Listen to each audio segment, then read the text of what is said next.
হযরতে সালিহুল হজ আহমদ হালাবি রহমাতুল্লাহি তাআলা আলাইহি বয়ান দেয় হদ শেখ মুহিউদ্দিন ইবনুল আরবি হদ হুজুরের যেই জায়গা মাঝি দাফন করছি হুজুরের মাজার শরীফ অর্থাৎ জবল কাসিও বর্তমান হদ সালেহিয়া কুফারর নাম ওই জায়গা মাঝি হুজুরের মাজার শরীফ আছে। হদ হুজুরের মাজার আর বাড়ির পাশে আসিল আহমদ হালাবি বয়ান দেয় আয়করত বই বইরে হুজুরের মাজার শরীফ দেখা যাইতো এতটুকু নিকট আসিল বাড়ির কাছাকাছি আসিল। একদিন এশারুন নামাজ পড়িয়ে রে আয়করত দরজা মাঝি বই বই হযরতে মুহিউদ্দিন ইবনুল আরবির মাজার শরীফের দিকে চাই রইলাম। আয় দোয়া দরুদ ফরির জিয়ারত করির হঠাৎ করে একজন বিয়াদব দেখিলাম দে খাতম মাঝে আগুন লই এশারুন নামাজের পরে আগুন লই রে হুজুরের মাজারের দিকে আইয়ের মাজারের মাঝে আগুন দিবেল্লাই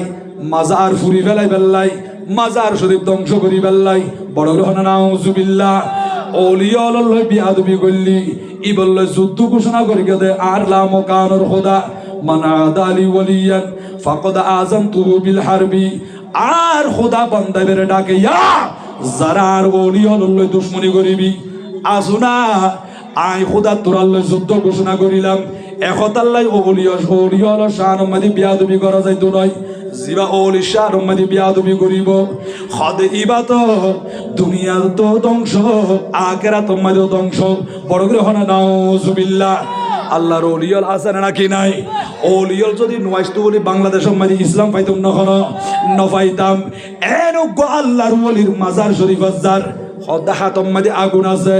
এখনো পর্যন্ত মাজারটা হজান নেওয়া পারে প্রায় 9 গজ পর্যন্ত দূরে আছিল। হযরতে আহমদ হালাবি রহমাতুল্লাহি তাআলা আলাইহি বয়ান দেয় আজ সগর সামনে মানুষই বারে এনে মাটিয়ে গ্রাস করি ফেলার মাটিয়ে ঢুকাই ফেলার এইভাবে ঢুকাই দি মানুষের মাথা পর্যন্ত দেখানো যার আয় আশ্চর্য গিলাম বই অবুক এন কেনে ফারে নিশ্চয়ই বা ওলিল্ল বিয়াদবি করছে দেই আল্লাহ এ বরদাস্ত ন করে আল্লাহ যখন মাটির হুকুম করছে মাটিয়ে মানুষের গ্রাস করি ফেলাইও দেয় হদিবের মাথা পর্যন্ত যখন মাটির নিচে ডুবি গিয়ে গই আই আন্দি বই বইয়ের চিন্তা করির এই ঘটনা যেন হারে হইম কেন করি বুঝাইম হদের রাত যখন গভীর হইয়ে মানুষের গরম মাঝে তালাশ করের এবার ফ্যামিলি সদস্য হদে কিরে ইবে এতনকে বাড়ির নোয়াইয়ার এই মানুষ হরে গিয়েই অবাজি গরম মাঝে খনক মানুষ যাইতে দেরি করলি এবারে তালাশ করিব নাকি নকরিব হতে এতনকে নোয়াইয়ার